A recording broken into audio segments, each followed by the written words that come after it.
സാങ്കേതിക തകരാറിനെ തുടർന്ന് വിമാനം റോഡിൽ അടിയന്തര ലാൻഡിംഗ് നടത്തി. അമേരിക്കയിലെ ഫ്ലോറിഡയിൽ മെറിറ്റ് ഐലൻഡിലെ ഇന്റർസ്റ്റേറ്റ് 95 ഹൈവേയിലാണ് സംഭവം നടന്നത്.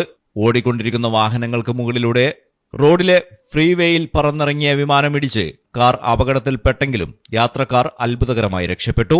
ഫിക്സഡ് വിംഗ് ബീച്ച് ക്രാഫ്റ്റ് 55 ചെറുവിമാനമാണ് കഴിഞ്ഞ ദിവസം വൈകിട്ട് 5:45 യന്ത്ര തകരാറിനെ തുടർന്ന് റോഡിൽ എമർജൻസി ലാൻഡിംഗ് നടത്തിയത്.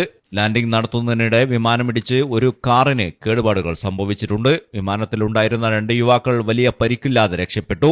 വിമാനം ലാൻഡ് ചെയ്യുന്നതിനിടെ മുന്നിലുണ്ടായിരുന്ന കാറിൽ തട്ടുകയായിരുന്നു. അടിയന്തര ലാൻഡിംഗിന്റെ വിശദാംശങ്ങൾ ഫെഡറൽ ഏവിയേഷൻ അഡ്മിനിസ്ട്രേഷൻ സ്ഥിരീകരിച്ചു. എഞ്ചിൻ തകരാർ സംബന്ധിച്ചും ക്രാഷ് ലാൻഡിംഗിന് കാരണമായ സാഹചര്യങ്ങളും സംബന്ധിച്ച അന്വേഷണം പുരോഗമിക്കുകയാണെന്നും ഏവിയേഷൻ അഡ്മിനിസ്ട്രേഷൻ അറിയിച്ചു. News desk Malayalam television. ഇനി നിങ്ങളുടെ വീടുകൾക്കും കെട്ടിടങ്ങൾക്കും മരത്തിനേക്കാൾ വിലക്കുറവിലും മരത്തെ വെല്ലും കരുത്തുമായി ഫെയർടെക് സ്റ്റീൽ വിൻഡോ ആൻഡ് ഡോർസ്. ഫെയർടെക്കിന്റെ മാത്രമായി പ്രത്യേകതകൾ. ഹൈ ക്വാളിറ്റി GA ഷീറ്റിൽ നിർമ്മിക്കുന്നവ. തിരഞ്ഞെടുക്കുവാൻ ആകർഷകമായ ഡിസൈനുകൾ വിവിധങ്ങളായ അളവുകളിൽ ലഭ്യമാകുന്നു. ഏതു കാലാവസ്ഥയും അതിജീവിക്കുന്നു. ഫ്രെയിമുകൾക്ക് അധിക ചെലവുകളില്ല. ഫിറ്റ് ചെയ്യാൻ വളരെ എളുപ്പം.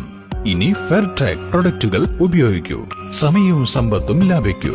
ഫെയർടെക് സ്റ്റീൽ വിൻഡോ ആൻഡ് ഡോർസ്.